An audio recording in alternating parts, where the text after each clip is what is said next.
Vitajte pri počúvaní audioknihy autorky Veroniky Polákovej Leové dobrodružstvá. Jedného dňa si Leo povedal, že by sa rád po dlhej dobe s Félixom stretol. Dlho sa totiž nevideli. A keďže bol jeho najlepším kamarátom, rád by vedel, ako sa má, čo má nové, alebo či ho niečo netrápi.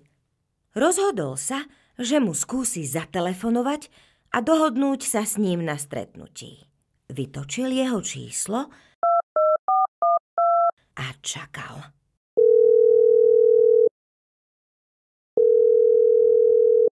V telefóne sa ozval veselý hlas. Ahoj, kamarát, veľmi rád ťa počujem. Leo sa potešil a kamarátovi s radosťou povedal. No ahoj, Félix, dlho sme sa nevideli. Mal by si čas sa zajtra so mnou stretnúť? Potešený Félix súhlasil.